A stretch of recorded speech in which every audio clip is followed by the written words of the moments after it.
처음엔 향수 냄새가 달라졌다는 것뿐이었다. 그러다 구겨진 옷, 휴지통 속의 시계, 그리고 친구의 제보. 마지막은 피할 수 없는 진실. 내 딸이 아니라는 사실이었다. 저는 이민호입니다. 39살, 건축 설계사로 일하고 있어요. 아내 설인과 결혼한 지 4년이 되었고, 2살 된 딸 하유리와 함께 대구에서 살고 있습니다. 적어도 몇 달 전까지는 그렇게 생각했어요. 저희는 신혼 때부터 수성구에 있는 24평 아파트에서 살았습니다. 제가 설계한 인테리어로 꾸며놓은 집이었어요. 거실 한쪽 벽면에는 하유리 사진들이 빼곡히 걸려 있었고, 주방에는 설인이 좋아하는 허브 화분들이 놓여 있었습니다. 평범하지만 따뜻한 우리만의 공간이었어요. 아침에 눈을 뜨면 설인이 주방에서 아침을 준비하는 소리가 들렸고, 하유리는 제 옆에서 새근새근 자고 있곤 했습니다. 그런 일상이 너무 자연스러웠어요. 영원히 계속될 거라고 믿었던 평범한 행복이었습니다. 하지만 2달 전부터 뭔가 이상해지기 시작했어요. 요즘 설인이 정말 이상했습니다. 예전에는 저녁 6시면 꼬박꼬박 집에 와서 하유리 밥을 먹이고 목욕을 시키고 함께 놀아주곤 했는데, 최근 2달 동안은 8시, 9시까지도 집에 오지 않는 일이 잦아졌어요. 핸드폰으로 연락하면 회사 일이 바빠졌다고, 동료들과 회식이 있다고 둘러댔습니다. 설이는 인테리어 회사에서 디자이너로 일하고 있어요. 평소에는 정시 퇴근을 하는 편이었는데 갑자기 야근이 많아졌다고 하더군요. 처음에는 새로운 프로젝트 때문인가 보다 했어요. 하지만 시간이 지날수록 뭔가 어색했습니다. 어느 날 저녁 9시가 넘어서야 집에 온 설인에게 설인아, 요즘 너무 늦지 않아? 라고 물었어요. 설인은 미안해. 프로젝트 마감이라서 정신없어. 조금만 더 참아줘 라고 말하며 피곤한 표정을 지었습니다. 현관에서 구두를 벗는 모습을 보니 이상했어요. 평소보다 옷이 구겨져 있었고 화장이 번져 있었어요. 회사에서 야근을 했다면 화장이 지워지게 하겠지만 새로 화장을 고친 것 같은 흔적도 보였습니다. 더 이상했던 건 설인의 향수 냄새였어요. 평소 설인이 쓰던 향수와는 다른 진한 남성용 향수 냄새가 살짝 났거든요. 혹시 회사 동료들과 술을 마시면서 냄새가 밴 건가 싶기도 했지만 뭔가 석연치 않았습니다. 하유리는 엄마가 늦게 오니까 자꾸 울었어요. 아직 말이 서툰 하유리가 아빠, 엄마 어디 갔어? 라고 눈물을 글썽이며 물었습니다. 저는 엄마는 일하러 갔어. 곧 와라고 하유리를 달래면서도 마음 한편이 불안했어요. 아내가 변하고 있다는 걸 느낄 수 있었거든요. 하유리도 엄마의 변화를 감지하는 것 같았어요. 예전보다 더 칭얼거렸고 밤에도 자주 깼습니다. 주말에도 설이는 자주 나갔습니다. 친구들과 만난다고, 쇼핑을 하러 간다고 하면서 하유리와 저를 두고 나가는 일이 많아졌어요. 예전에는 주말이면 가족끼리 놀러 다니곤 했는데 이제는 그런 시간이 거의 없었습니다. 저희는 결혼 후 매주 토요일이면 동네 공원에 나가서 하유리와 함께 시간을 보냈어요. 하유리가 미끄럼틀을 타고 그네를 타면서 깔깔거리는 모습을 보는 게 제일 행복한 순간이었거든요. 설인도 그런 시간을 즐거워했는데 언제부터인가 그런 일상이 사라졌습니다. 어느 토요일 오후 설인이 또 나간다고 하자 저는 참지 못하고 요즘 너무 자주 나가는 거 아니야? 하유리도 엄마랑 놀고 싶어 해라고 물었어요. 친구들이랑 약속이 있어서 저녁까지는 돌아올게 라고 설이는 거울을 보며 립스틱을 바르며 말했습니다. 평소보다 정성스럽게 화장을 하고 있었어요. 친구들과 만나는데 왜 이렇게까지 차려입는지 이해할 수 없었습니다. 설인이 입고 나간 옷도 평소와 달랐어요. 집에서 입던 편한 옷 대신 몸에 딱 맞는 원피스를 입었고 하이힐까지 신었더군요. 결혼 후에는 거의 신지 않던 하이힐이었는데 언제 다시 꺼냈는지 모르겠어요. 그날 저녁 설이는 약속했던 시간보다 3시간이나 늦게 들어왔어요. 술 냄새가 났지만 취한 것 같지는 않았습니다. 오히려 평소보다 기분이 좋아 보였어요. 뭔가 들뜬 기색이 역력했습니다. 어디 갔다 온 거야? 라고 물으니까 친구들이랑 쇼핑하고 저녁도 먹고 시간 가는 줄 몰랐어. 라고 설인이 대답했습니다. 설인의 대답은 어딘가 어색했습니다. 눈을 제대로 마주치지도 않았고 평소보다 말이 빨랐어요. 거짓말을 할 때 나타나는 설인만의 습관이었거든요. 집안에서도 이상한 일들이 생기기 시작했습니다. 설인의 핸드폰에 모르는 번호로 문자가 자주 왔어요. 예전에는 문자가 오면 자연스럽게 확인하곤 했는데 요즘에는 핸드폰을 뒤집어 놓거나 다른 방으로 가져가서 확인했습니다. 더 이상한 건 설인이 핸드폰에 잠금 패턴을 걸기 시작했다는 거예요.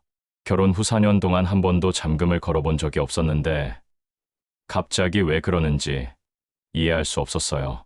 왜 핸드폰에 잠금을 걸어? 라고 물으니까 요즘 개인정보 보안이 중요하다고 하잖아. 그냥 습관 들이려고 라고 설인이 대답했지만 뭔가 어색했습니다. 어느 날은 설인의 가방에서 본 적 없는 귀걸이가 나왔어요. 꽤 고급스러워 보이는 다이아몬드 귀걸이였어요. 이 귀걸이 언제 샀어? 라고 물으니까 아, 그거 친구가 선물해 준 거야 라고 설인이 당황하는 기색 없이 대답했지만 제가 보기에는 꽤 비싸 보이는 귀걸이였어요. 적어도 몇십만 원은 할 것 같았는데 어떤 친구가 이런 선물을 줄까 싶었습니다. 설인의 친구들을 다 알고 있는데 그렇게 비싼 선물을 할 만한 사람은 없었거든요. 대부분 직장 여성들이라 그런 여유가 있을 것 같지도 않았고요. 그리고 며칠 후에는 더 이상한 일이 있었어요. 화장실 휴지통에서 남자용 시계가 나온 거예요. 제 시계가 아니었고 저희 집에 손님이 온 적도 없었는데 말이에요. 꽤 고급스러운 시계였어요. 브랜드는 잘 모르지만 가격이 만만치 않을 것 같았습니다. 설인아, 이 시계 뭐야? 라고 물으니까 그게 왜 거기 있지?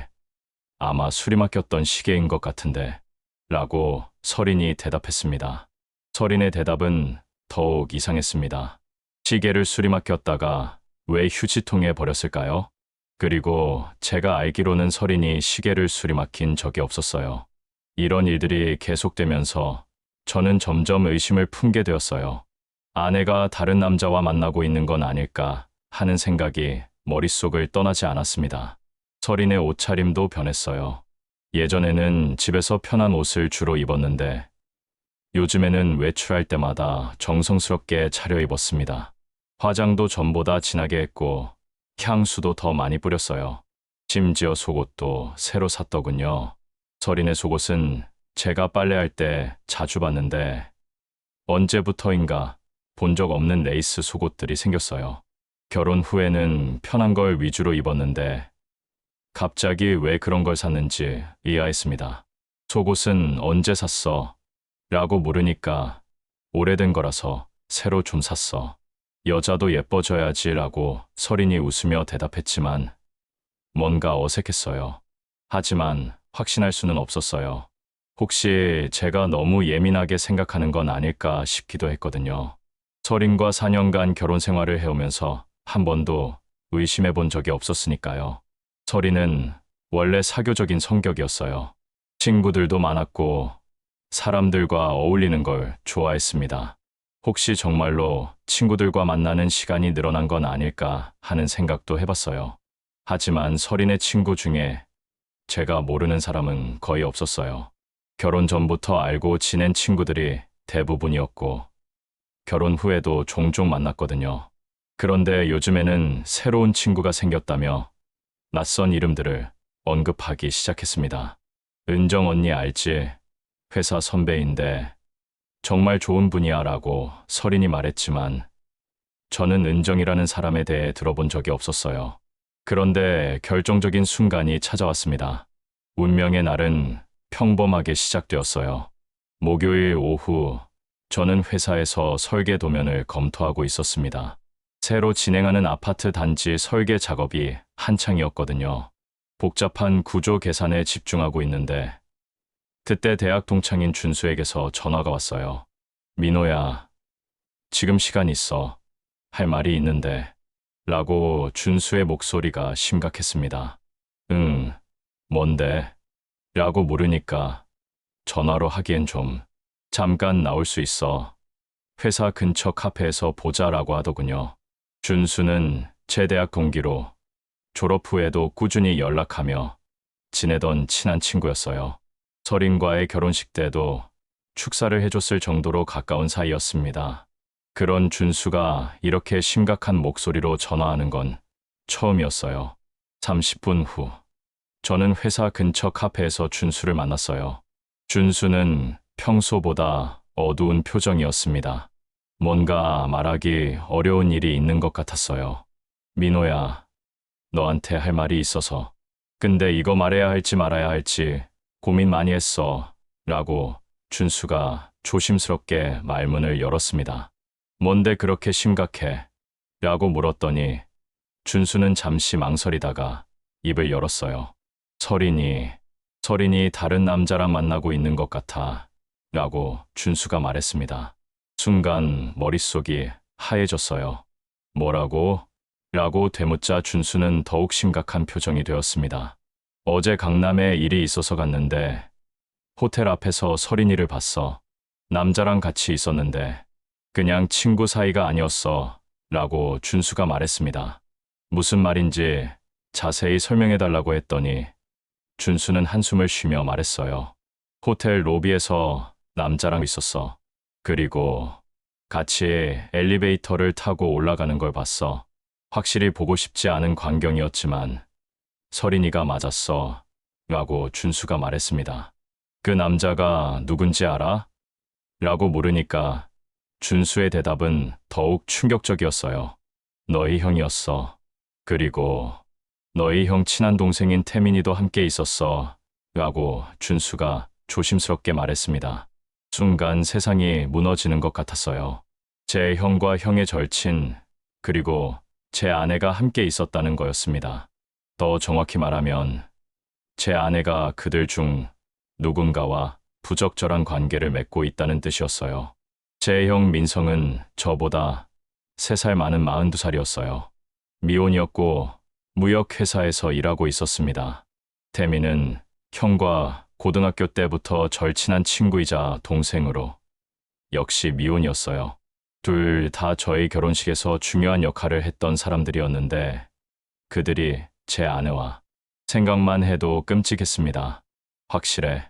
잘못 본 거 아니야?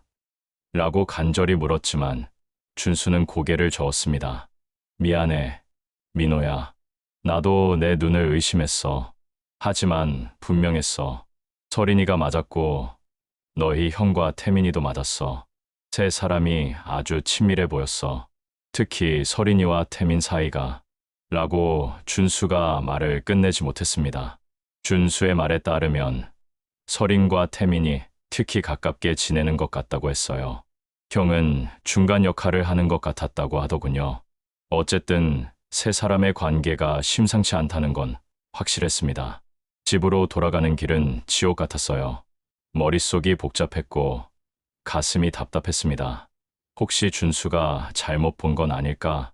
다른 여자를 설인으로 착각한 건 아닐까 하는 희망을 품어보려 했지만 소용없었어요. 준수는 설인을 몇 번이나 만난 적이 있었거든요. 결혼식에서도 함께했고 종종 모임에서도 만났으니까 착각할 리 없었습니다. 집에 도착하니 설인이 하유리와 놀고 있었습니다. 평소와 다름없는 모습이었어요. 아빠 왔어요. 라고 밝게 인사하는 설인을 보니 더욱 혼란스러웠습니다. 하유리는 저를 보자마자 아빠 라고 달려와서 안겼어요. 그 순간 가슴이 미어질 것 같았습니다. 이 아이는 아무것도 모르는데 어른들의 잘못으로 인해 어떤 상처를 받게 될지. 저녁 식사 시간에도 설이는 평소와 다름없었어요. 하유리에게 밥을 먹여주고 저에게도 자연스럽게 반찬을 챙겨주었습니다. 마치 아무 일도 없었던 것처럼요. 오늘 회사에서 어땠어? 라고 설인이 물었을 때 저는 제대로 대답할 수 없었어요. 괜찮았어 라고 대충 둘러댔지만 마음은 전혀 괜찮지 않았습니다.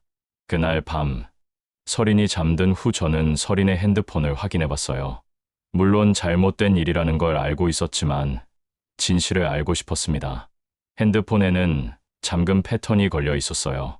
하지만 서린이 패턴을 입력하는 모습을 몇 번 본 적이 있어서 대충 짐작할 수 있었습니다. 몇 번 시도 끝에 잠금을 해제할 수 있었어요. 핸드폰에는 삭제된 메시지들이 많았어요. 하지만 완전히 삭제되지 않은 메시지 몇 개를 발견할 수 있었습니다. 제 형의 이름으로 저장된 연락처에서 온 메시지들이었어요. 오늘 고마웠어. 다음에 또 만나자.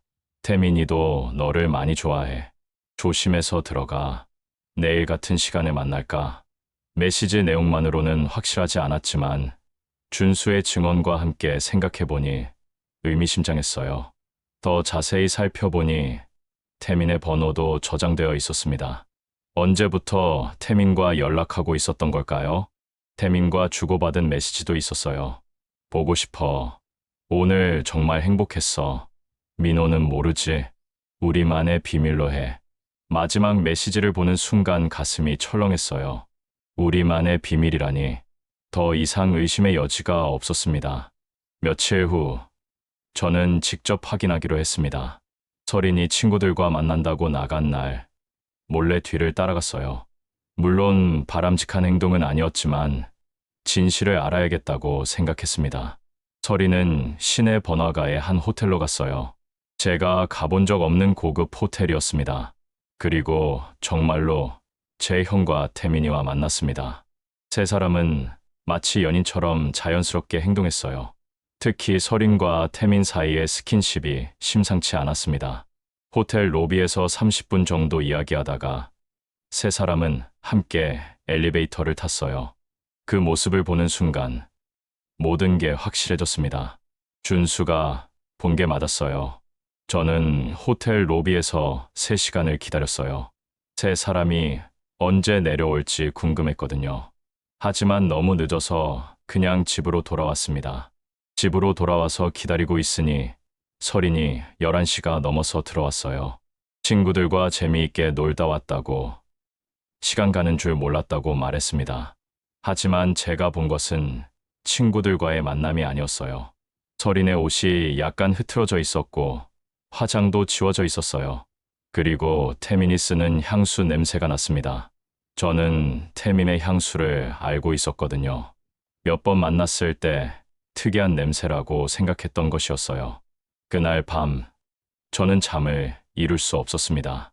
4년간 함께 살아온 아내가 제가 믿고 있던 형과 절친이 저를 배신하고 있다는 사실을 받아들이기 어려웠어요.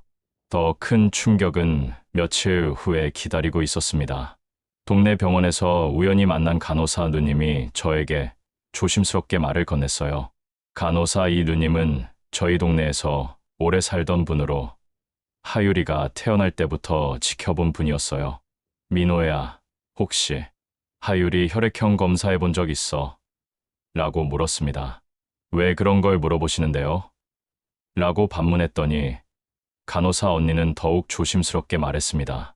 너랑 서린이 둘 다 A형인데 하유리는 O형이더라. 그게 가능한가 해서 혹시 병원에서 실수한 건 아닌가 싶어서 물어보는 거야 라고 말했습니다. 순간 머릿속이 하얘졌어요.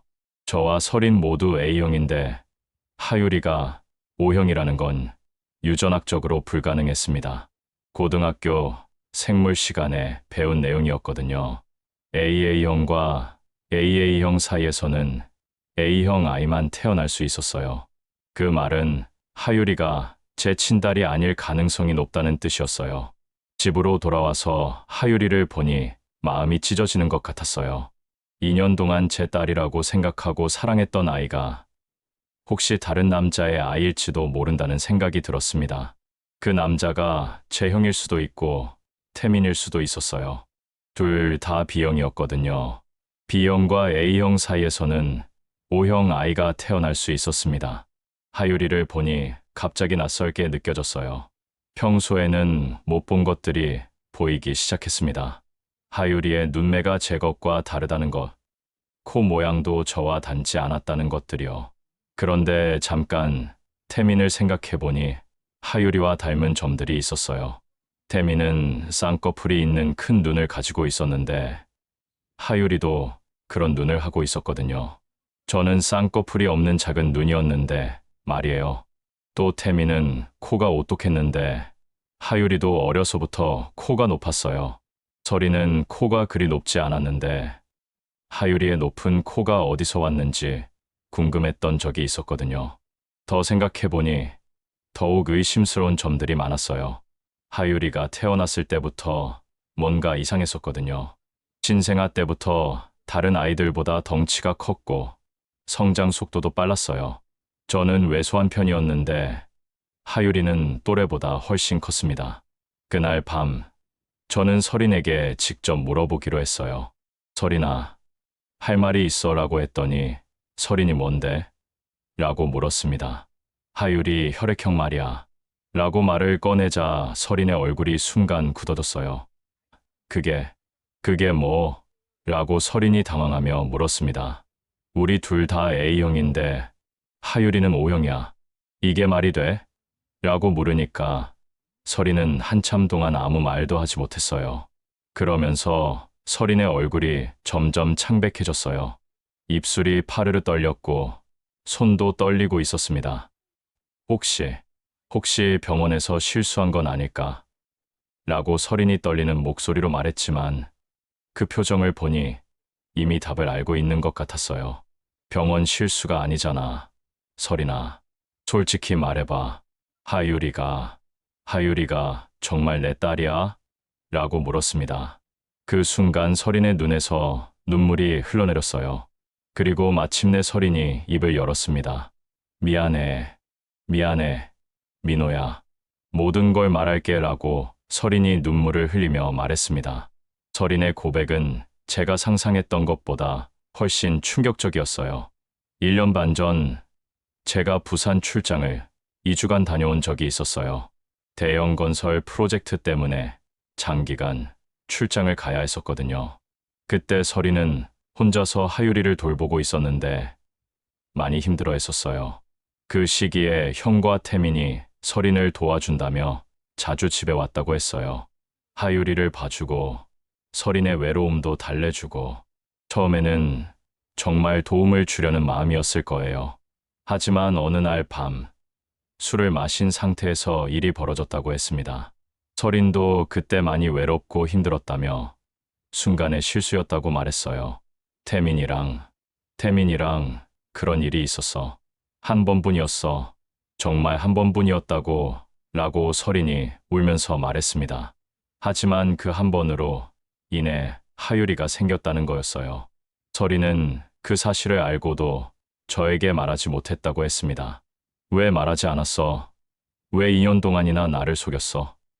라고 물으니까 서린은 더욱 울기 시작했어요. 무서웠어. 너를 잃을까 봐 무서웠어. 그리고 하유리가 너무 사랑스러웠어. 정말 내 딸인 것처럼 키우고 싶었어. 라고 서린이 말했습니다. 그럼 지금까지도 태민이랑 만나고 있었던 거야? 라고 물으니까 서린이 고개를 끄덕였어요. 태민이가 하유리를 보고 싶어 해서. 그리고 나도 복잡한 마음이었어. 라고 서린이 말했습니다. 형은 뭐야? 형도 알고 있었던 거야?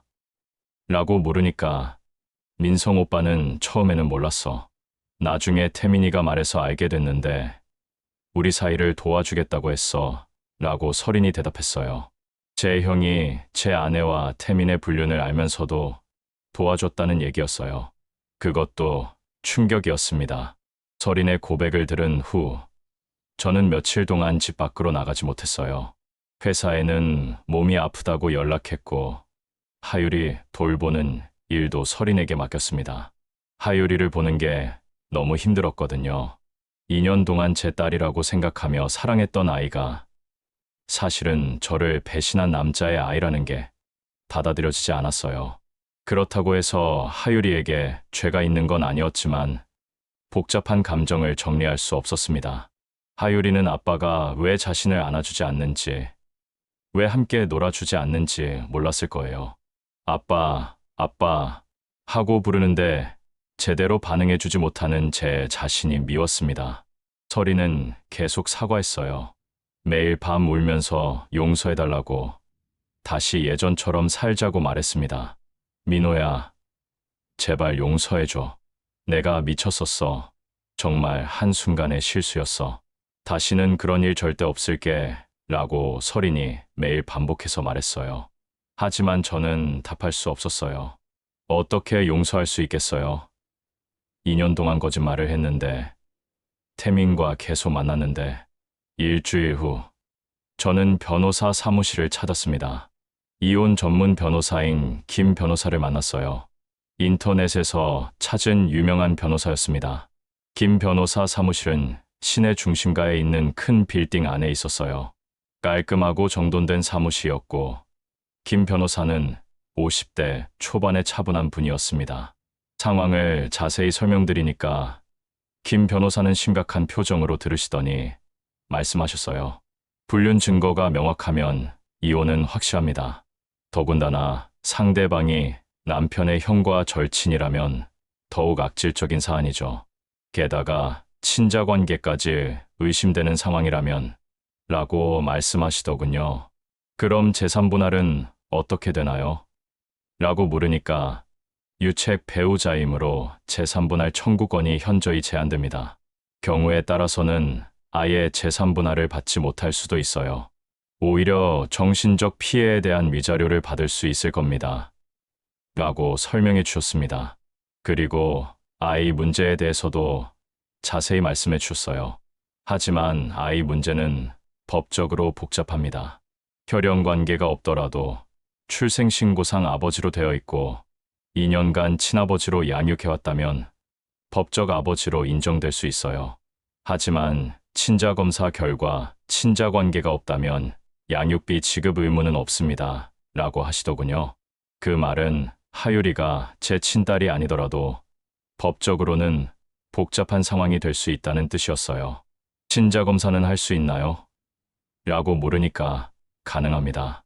하지만 상대방이 동의하지 않으면 법원을 통해서 해야 합니다. 지금 상황에서는 상대방이 동의할 가능성이 높아 보이네요. 라고 답해 주셨습니다. 위자료는 얼마나 받을 수 있을까요? 라고 물어보니 불륜의 정도, 결혼기간, 정신적 피해 등을 종합적으로 고려해서 결정됩니다.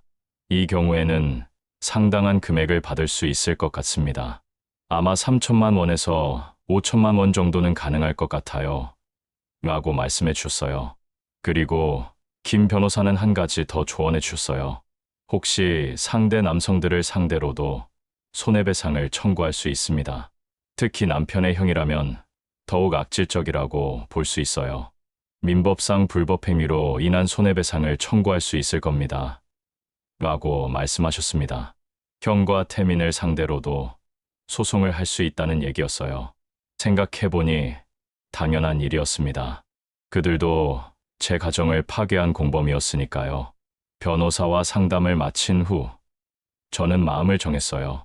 이혼을 하기로 한 거였습니다. 더 이상 서린과 함께 살 수 없었어요. 집으로 돌아와서 서린에게 말했습니다. 이혼하자라고 하니까 서린은 울기 시작했어요. 민호야, 제발 한 번만 용서해줘. 다시는 그런 일 없을게. 태민이랑도 완전히 끊을게 라고 서린이 매달렸지만 저는 단호했습니다. 이미 끝났어. 더 이상 함께 살 수 없어. 2년 동안 나를 속였잖아. 어떻게 다시 믿을 수 있겠어? 라고 말했어요. 그러면 하율이는 어떻게? 이 아이는 죄가 없잖아. 아빠가 필요해라고 서린이 울며 말했습니다. 하율이는 친자검사를 받아보자. 그 결과에 따라 결정할게 라고 말했어요. 서린은 더 이상 반대하지 않았어요. 자신이 저지른 일이 너무 커서 변명할 여지가 없다는 걸 알고 있었던 것 같습니다. 다음 날, 저는 친자검사를 신청했어요. 결과가 나오기까지는 일주일 정도 걸린다고 했습니다. 그 일주일은 정말 길었어요. 하율이를 볼 때마다 복잡한 감정이 들었습니다. 2년 동안 아빠라고 부르며 따랐던 아이가 혹시 다른 남자의 아이일지도 모른다는 생각이 들었거든요. 하지만 동시에 하유리에 대한 사랑은 변하지 않았어요. 혈연 관계가 없다고 해도 2년간 함께 보낸 시간들이 의미 없어지는 건 아니었으니까요. 하유리는 여전히 저를 아빠라고 불렀어요. 아빠 안아줘, 아빠 놀아줘 하면서 매달렸습니다. 그럴 때마다 마음이 찢어질 것 같았어요. 일주일 후, 결과가 나왔습니다. 예상했던 대로 하유리와 저는 친자 관계가 아니었어요. 확률상 99.9% 친자 관계가 아니라는 결과였습니다. 그 결과를 받아든 순간 마음이 너무 아팠어요. 그동안의 모든 것이 거짓이었다는 게 확인된 순간이었습니다. 서린에게 결과를 보여주니까 더욱 울기 시작했어요. 민호야, 정말 미안해. 어떻게 용서를 구해야 할지 모르겠어. 나는 정말 못된 여자야 라고 서린이 말했습니다. 이제 정말 끝이야. 이혼 서류 준비할게 라고 저는 차갑게 말했어요. 친자 검사 결과를 받은 후 저는 형에게 전화를 했어요. 2년 동안 제 딸이라고 생각했던 아이가 형의 친구 아이라는 걸 알았으니 이제 정리할 때가 되었다고 생각했습니다. 형아, 나야. 할 말이 있어서 전화했어 라고 했더니 민호야, 무슨 일이야? 라고 형이 대답했습니다. 서린이랑 태민이 일 다 알았어. 그리고 친자 검사도 했어 라고 말하니까 형은 한동안 아무 말도 하지 못했어요. 민호야, 미안해. 정말 미안해 라고 형이 말했지만 저는 더 이상 들을 마음이 없었어요. 형도 공범이었잖아. 왜 나한테 말하지 않았어? 왜 그들을 도와줬어? 라고 물으니까 형은 태민이가 진짜 후회하고 있었어. 그리고 서린이도 너희 가정이 깨질까 봐 걱정해서 라고 변명했습니다. 변명은 듣고 싶지 않아. 이제 끝이야 라고 말하고 전화를 끊었어요. 태민에게도 전화를 했습니다. 태민아, 나 민호야. 모든 걸 알았어 라고 말하니까 태민은 형, 미안해. 정말 미안해 라고 말했습니다. 하유리가 내 딸이구나 라고 말하니까 태민은 울먹이는 목소리로 정말 미안해. 어떻게 용서를 구해야 할지 라고 말했어요. 용서는 없어. 너희들이 한 일을 생각해봐. 내 가정을 파괴했잖아 라고 말했습니다. 태민은 계속 사과했지만 저는 더 이상 들을 수 없어서 전화를 끊었어요. 이혼 서류를 준비하는 동안 집안 분위기는 최악이었어요.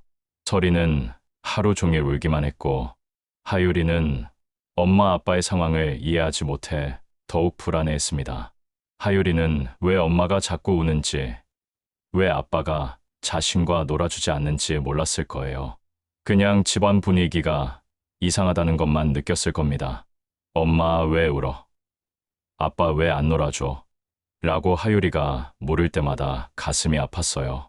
뭐라고 대답해야 할지 모르겠더라고요.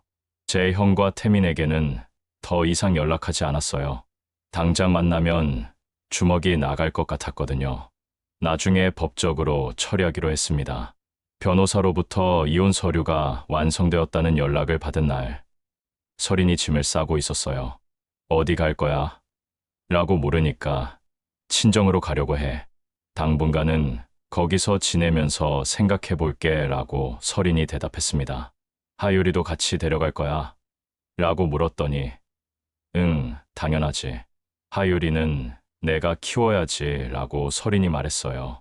마음 한편으로는 안도감이 들었어요. 하유리와 함께 있으면 계속 복잡한 감정에 시달릴 것 같았거든요. 그 아이를 보면 태민 생각이 날 테고 제가 2년 동안 속았다는 사실이 떠오를 테니까요. 그런데 서린이 짐을 다 싸고 나서 저에게 다가왔어요. 민호야, 정말 마지막으로 한 번만 더 생각해봐. 다시 시작할 수 없을까? 나 정말 후회하고 있어. 태민이랑도 완전히 끊었어. 다시는 연락하지 않을게 라고 서린이 간절하게 말했습니다. 저는 단호하게 대답했어요. 안 돼. 이미 끝났어.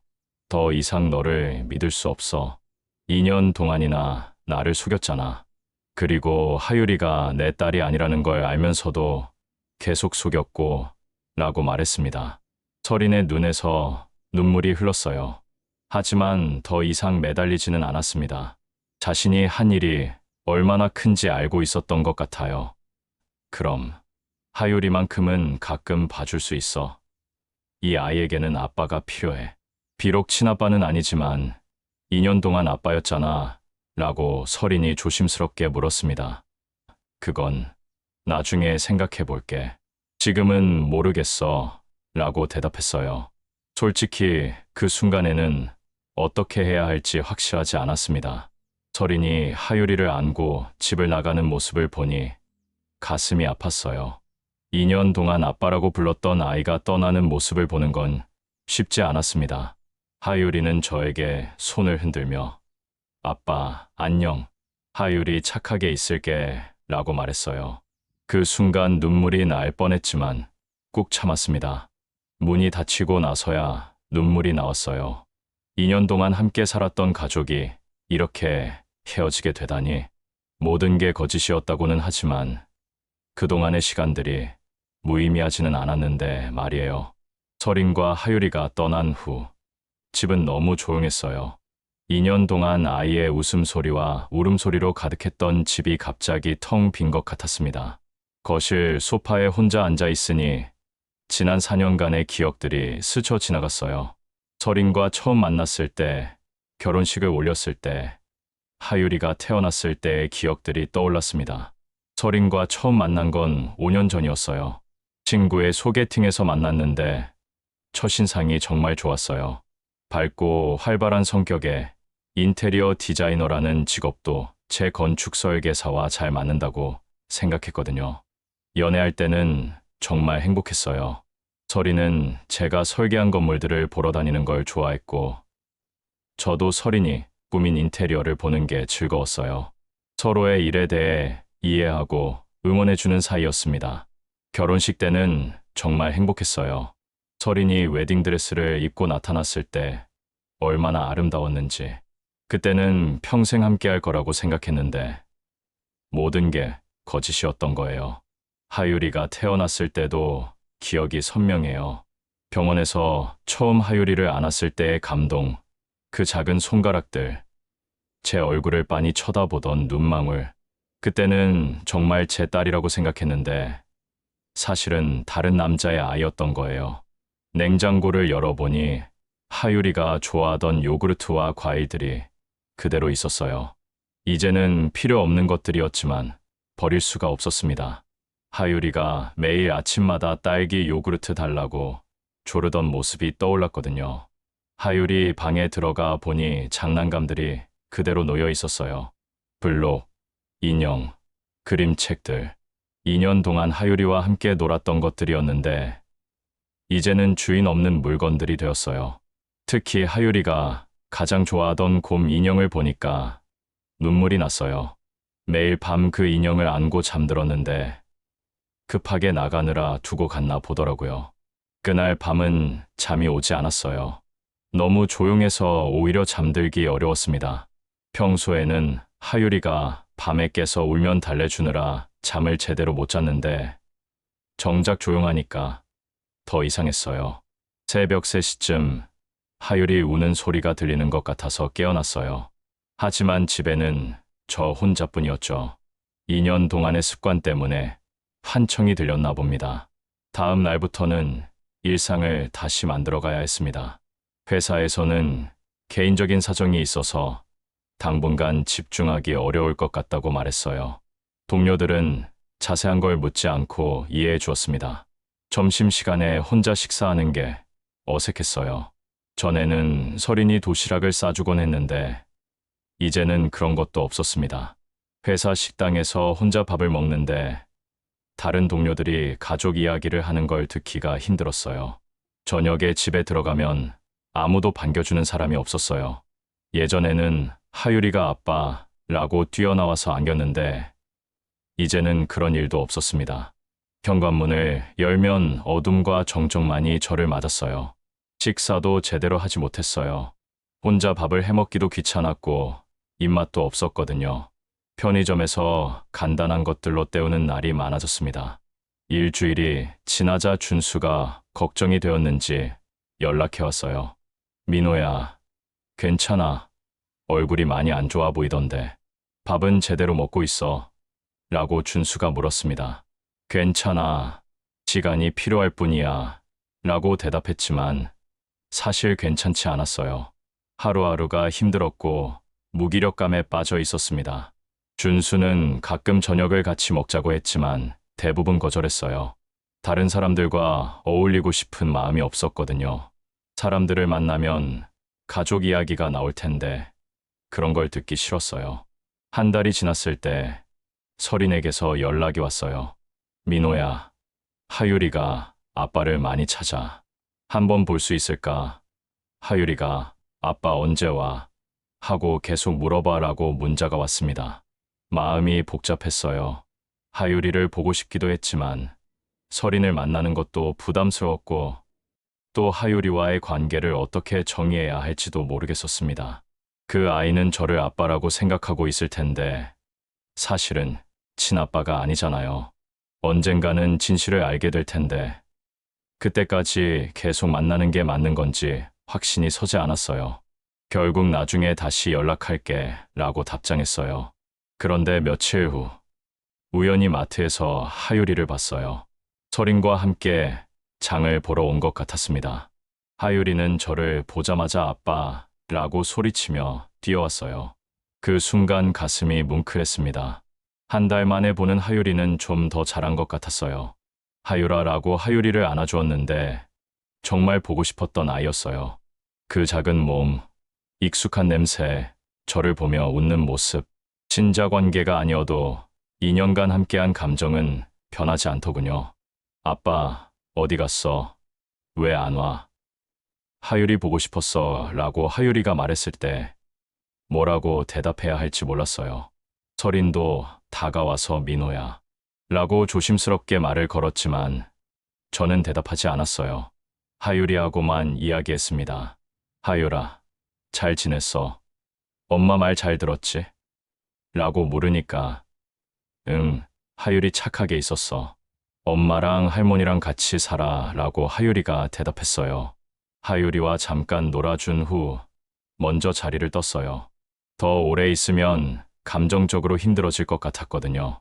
하율이는 아빠 또 와 라고 손을 흔들었지만 언제 다시 볼 수 있을지 모르겠더라고요. 집에 돌아와서 생각해보니 하율이에 대한 마음은 변하지 않았어요. 비록 친자 관계는 아니지만 2년 동안 함께한 시간들이 무의미하지는 않았습니다. 하지만 현실적으로 어떻게 해야 할지는 여전히 모르겠었어요. 법적으로는 저와 하율이 사이에 아무런 관계가 없었으니까요. 그리고 하율이를 만나면 태민 생각이 날 텐데 그걸 감당할 수 있을지도 확신이 서지 않았어요. 2개월 후 드디어 이혼 조정 날짜가 잡혔어요. 가정법원에서 조정 절차를 거치기로 했습니다. 조정 당일 저는 김 변호사와 함께 법원에 갔어요. 설인도 변호사와 함께 왔지만 제가 예상했던 것보다 순순히 협조적이었습니다. 법원 안은 생각보다 어수선했어요. 많은 사람들이 와서 기다리고 있었고 대부분이 저희처럼 가정 문제로 온 사람들인 것 같았습니다. 어떤 부부는 큰 소리로 다투고 있었고 어떤 사람은 혼자서 울고 있었어요. 조정실에 들어가니 조정위원 2분이 앉아 계셨어요. 한 분은 판사 출신이고 한 분은 변호사 출신이라고 하더군요. 조정위원 앞에서 설이는 모든 사실을 인정했어요. 남편의 형과 절친과 부적절한 관계를 맺었고 그 과정에서 태어난 아이를 남편의 친딸이라고 속였습니다. 모든 잘못은 제가 했습니다.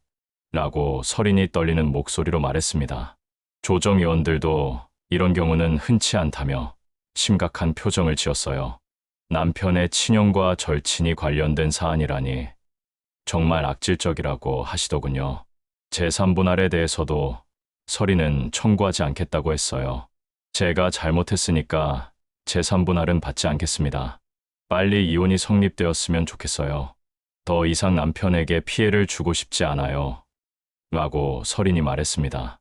위자료에 대해서도 서린 측에서 3천만 원을 지급하겠다고 했어요.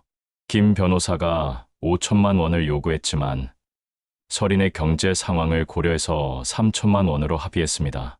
조정 의원은 양쪽 모두 이혼 의사가 확실하고 재산 분할이나 이자료 문제도 합의되었으니 조정이 쉽게 성립될 것 같다고 말했어요.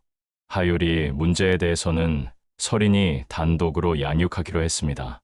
친자 관계가 없는 이상 제가 양육비를 지급할 의무는 없었거든요. 다만 조정 의원은 한 가지 조언을 해주셨어요. 비록 혈연 관계는 없지만 2년간 사실상의 부녀 관계를 유지해왔으니 아이를 위해서라도 적당한 만남은 유지하는 게 어떨까요? 물론 강제사항은 아니지만요. 라고 말씀하셨습니다. 면접 교섭권에 대해서는 보류하기로 했어요. 나중에 서로 상황을 보고 결정하기로 했습니다. 조정 절차는 생각보다 빨리 끝났어요. 1시간도 안 되어서 모든 게 정리되었습니다. 4년간의 결혼 생활이 1시간 만에 정리되다니 허무했어요. 법원을 나오면서 서린이 저에게 말했어요. 민호야, 정말 미안해. 평생 후회하면서 살 거야. 그리고 언젠가 하율이가 아빠를 찾으면 그때는 만나줄 수 있을까? 라고 서린이 말했습니다. 저는 대답하지 않고 그냥 걸었어요. 더 이상 할 말이 없었거든요. 하지만 마음 한편으로는 하율이에 대한 걱정이 있었어요. 김 변호사는 이혼 확정 통지서가 나오면 연락을 준다고 했어요. 그리고 형과 태민을 상대로 한 손해배상 소송도 준비하자고 하셨습니다. 일주일 후 정말로 이혼이 확정되었다는 통지를 받았습니다. 법적으로도 저와 서린은 이제 남남이 되었어요. 그날 밤 저는 혼자 소주를 마셨어요. 4년간의 결혼 생활이 완전히 끝난 걸 실감하는 순간이었습니다. 슬프기도 했지만 한편으로는 홀가분하기도 했어요. 더 이상 배신한 아내와 함께 살지 않아도 되었고 거짓으로 이루어진 가정을 유지하지 않아도 되었거든요. 하지만 하율이에 대한 그리움은 여전했어요. 가끔 하율이가 아빠라고 부르던 목소리가 귀에 들리는 것 같았습니다. 한 달 후, 김 변호사와 함께 형과 태민을 상대로 손해배상 소송을 제기했어요. 각각 2천만 원씩 총 4천만 원의 손해배상을 청구했습니다. 형과 태민 측에서는 합의를 요청해왔어요. 소송보다는 합의로 해결하고 싶다고 하더군요. 결국 각각 1천만 원씩 총 2천만 원에 합의했습니다. 돈이 중요한 게 아니었지만 그들이 한 일에 대한 최소한의 책임은 져야 한다고 생각했어요. 합의금을 받은 후 저는 형과 태민을 완전히 차단했습니다. 더 이상 연락하지도 만나지도 않기로 했어요. 이혼이 확정된 후 저는 새로운 시작을 준비했어요.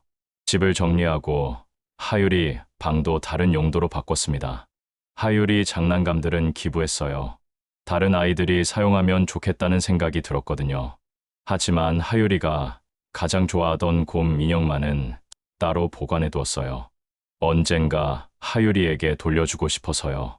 서린의 물건들도 모두 정리했습니다. 결혼 반지도 서랍 깊숙이 넣어두었어요. 버리지는 못하겠더라고요. 6개월이 지난 어느 날 서린에게서 연락이 왔어요. 민호야, 하율이가 유치원에 들어갔어. 친구들이 아빠 이야기를 하면 하율이도 아빠 이야기를 해. 언젠가는 진실을 말해야겠지만 아직은 너무 어려서 라고 문자가 왔습니다.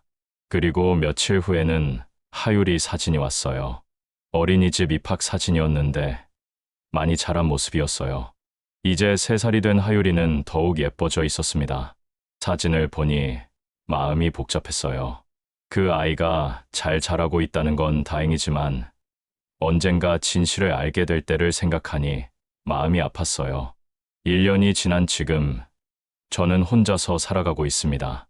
외롭기도 하지만 평화롭기도 해요. 회사에서는 새로운 프로젝트를 맡아서 열심히 일하고 있어요. 일에 집중하다 보니 시간이 빨리 지나가더군요. 동료들도 제가 많이 밝아졌다고 해요. 주말에는 혼자 등산을 하거나 영화를 보며 시간을 보냅니다.